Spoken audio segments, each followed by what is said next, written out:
Question 5. Song Teng Kun. Mr. Speaker, let me now take, with your permission, questions 5 and 6 together. Please do. Mr. Speaker, owners of older HDB flats and private residential properties are generally still able to sell their flats in the resale market today. Potential buyers of such properties come from a wide spectrum of life stages and circumstances and have different housing needs. For example, elderly buyers or families who are not yet ready to commit to a longer lease may choose to buy a residential property with a shorter lease. Older residential properties are also attractive to some buyers as they are usually more centrally located and served by established amenities. MND is also working with the CPF board on how we can provide more flexibility on the use of CPF monies to purchase flats with shorter leases while safeguarding retirement adequacy. We are working out the details of these changes and will share them when ready. Besides selling their HDB flats or private residential properties, elderly homeowners can consider other monetization options to unlock the value of their properties. These options include renting out the spare bedrooms or the whole property, or selling back part of their lease to HDB under the lease buyback scheme. And as members would be familiar, we have just recently announced the extension of the lease buyback scheme to 5-room flat and larger HDB flats so that more Singaporeans can benefit from the scheme. The government will continue to monitor the market and review the policies to help Singaporeans with their housing monetization options. Song Teng Kun. I thank the Minister for the answer. Mr. Speaker, the way that the percentage of CPF that is allowed to finance a flat with less than 60 years of lease is the number of years remaining when a person has turned 55 divided by the number of years remaining in the lease when he just bought a flat. And the last time I looked at it, for a person who's 21 years old to buy a flat with 60 years left, he can only finance 40-odd% of the lease.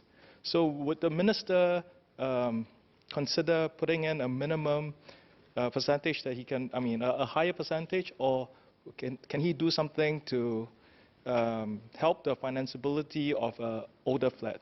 Thank you.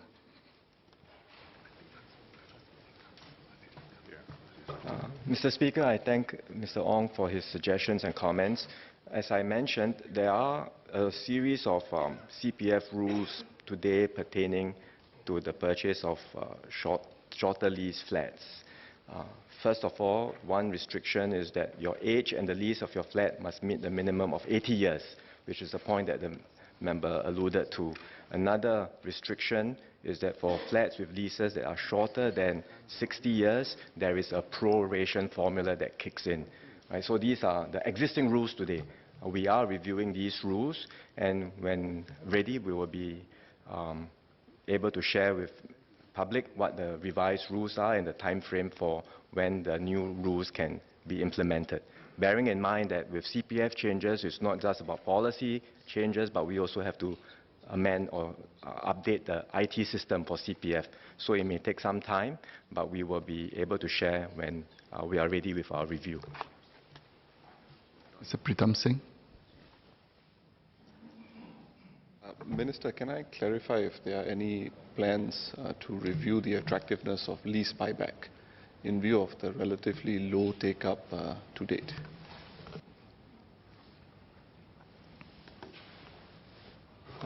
Mr. Speaker, the lease buyback is, I think, an option that we make available to seniors. Inherently, the amount that you can get back from the lease that you can unlock from the lease buyback, particularly for larger flats, may be smaller than the amount that you can get if you were to sell the flat in the resale market and right size. That's understandable, because if you sell the entire flat, you get a larger proceeds. With lease buyback, you are selling only part of the lease. So there will be, but there will be differences in the compensation that a senior can get from right sizing versus lease buyback. That's to be expected.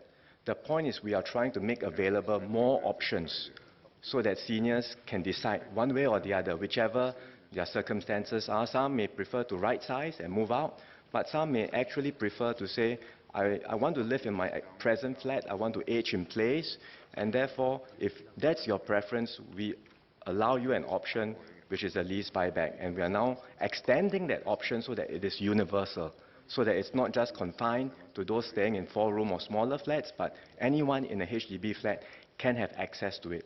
I think that's the basis for our thinking around these schemes, and we will, as I mentioned earlier, continue to review them and make sure that Singaporeans in HDB flats will have a range of options to unlock the value of their flat for retirement.